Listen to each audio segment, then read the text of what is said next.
వాళ్ళు ఏమడుగుతారంటే ఆ తులం బంగారం ఇస్తామన్నారు సార్ ఆ రోజు రేవంత్ రెడ్డి, అవి ఇస్తలేరని అడుగుతున్నారు. ఇంకోసారి అయితే గొడవ అయ్యేటట్టుంది ఇక్కడ పరిస్థితి చూస్తుంటే. రెండోది ఏంటంటే 2000 పెన్షన్ 4000 ఇస్తామన్నాడు, అది కూడా ఇవ్వలేదు. మరి 2 ఏళ్ళు అయిపోయింది, ఇంకెప్పుడు ఇస్తారు? ఇందిరమ్మ ఇల్లు అన్నారు, ఆ ఇల్లు కూడా ఇవ్వలేదు అని మరి వాళ్ళ అడుగుతారు కదా. 2500 ఇస్తామని చెప్పి అవి కూడా ఇస్తలేరు అనేటువంటిది. బట్ నేనేమంటా అంటే రాజకీయాల్లో ప్రజాస్వామ్యంలో పట ఏ పార్టీ అయినా కానీ మనం మాట చెప్పేటప్పుడు జాగ్రత్తగా చెప్తే మంచిగా ఉంటుంది. ఎందుకంటే ప్రజలు ఎక్స్పెక్టేషన్స్ ఉంటాయి. అరే నిజమేమో ఇవి జరుగుతాయేమో అనే ఉద్దేశంతో ఓటేపించాం. ఇప్పుడు ఆ తర్వాత చూస్తే ఒక్క హామీ కూడా అమలు చేసే పరిస్థితి లేదు. కానీ గలీజ్ మాటలు మాత్రం అందరికీ నేర్పిస్తున్నాడు ముఖ్యమంత్రి గారు. అంటే ఎవరికైతే ఇప్పుడు చదువుకున్న జనరేషన్ కానీ గతంలో ఉన్నటువంటి జనరేషన్ కానీ బూతు మాటలు ఎట్లా మాట్లాడాలో చాలా స్పష్టంగా నేర్పిస్తున్నాడు అందరికీ. మాట్లాడితే తొండలు వదులుతాము, అది వదులుతాం, ఇది వదులుతామని. ఇంత మా పోలీసు వాళ్ళేమో ఎవరైనా మనోళ్ళు మామూలు వ్యక్తులు ఇటువంటి మాటలు మాట్లాడితే తీసుకుపోయి లోపటేస్తారు.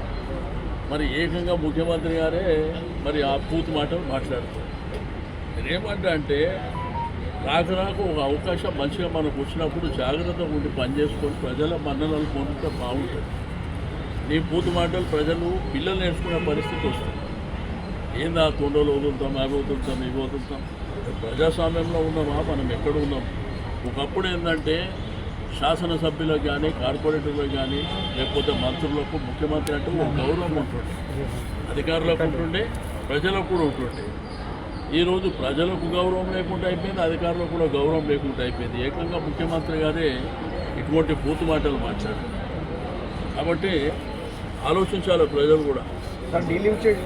డీలిమిటేషన్ ప్రాపర్గా లేదు అని చెప్పేసి మనం దేవాన్ని చెప్పినాం, కౌన్సిల్లో కూడా చెప్పినాం. వాళ్ళు హరీబరీగా ఎందుకు చేస్తున్నారో మనకైతే అర్థం అయ్యే పరిస్థితి లేదు. మోండా మార్కెట్ తీసుకుపోయి మల్కాజిగిరిలో కలుపుతాం, ప్రకాష్ నగర్ తీసుకుపోయి మల్కాజిగిరిలో కలుపుతాం. అసలు ఎక్కడ పోతున్నారు ఏంది? సికింద్రాబాద్ జోనల్ ఆఫీస్ ఉంది, ఇక్కడ జోనల్ ఆఫీసే మోండా మార్కెట్ పరిధిలో. సికింద్రాబాద్ జోనల్ ఆఫీసే మోండా మార్కెట్ పరిధిలో దాన్ని తీసుకుపోయి మల్కాజిగిరిలో కలుపుతాం. కాబట్టి మీ హరిబరి ఏందో, మీ తొందరపాట్లు ఏందో, మీ లెక్కలేదో, మీ పత్రాలు ఏందో ఇవ్వడానికి అర్థమవుతుంది. ఎట్లా అయిపోయిందంటే ఇక మా రాజ్యం ఉన్నది మా ఇష్టం ఉన్నట్టు చేసుకుంటాం. బట్ ఇది ఏంటంటే కొన్ని రోజుల పాటు నడుస్తుంది ఏదైనా. బట్ మళ్ళీ సందర్భం వచ్చిందనుకో ఇదే ప్రజలు పడ్డకేసి కొడతారు. అది గుర్తుంచుకోవాలి. ఇప్పుడు ఆ ఎంఆర్ఓ గారు వాళ్ళు ఏమడుగుతారు అడగండి సార్, కానీ మీరు చెక్ ఒకటి ఇచ్చిపోతున్నారు, మరి తులం బంగారం ఏదని అడుగుతారు. మేము చెప్పేది కాదండి. ఆ 2000 పెన్షన్ 4000 ఇస్తామన్నారు, వికలాంగులు అది 3000 6000 ఇస్తామన్నారు. ఒక ఆమె భర్త చనిపోయి 8 సంవత్సరాలు అవుతుందంట, కొత్త పెన్షన్ ఎప్పుడు వస్తుందంట. రెండోది కొంతమంది ఇల్లు లేవాళ్ళు, మరి ఇందిరమ్మ ఇల్లు కడతా ఆకాశానికి కట్టిర్రు, అన్నీ నిచ్చినారు, అధికారంలో ఎక్కిర్రు, అందలం ఎక్కిర్రు, ఈరోజు ఎంజాయ్ చేస్తారు.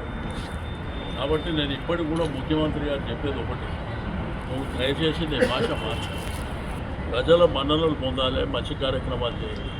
భాష ఏంది? ఇప్పుడు గలీజ్ మాటలు మాట్లాడాలని నీకు ఒప్పుకుంటూ వస్తాయి.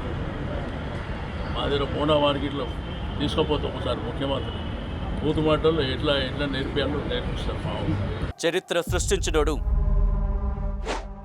ఇప్పుడు ఆ చరిత్రని తిరగరాయబోతున్నాడు.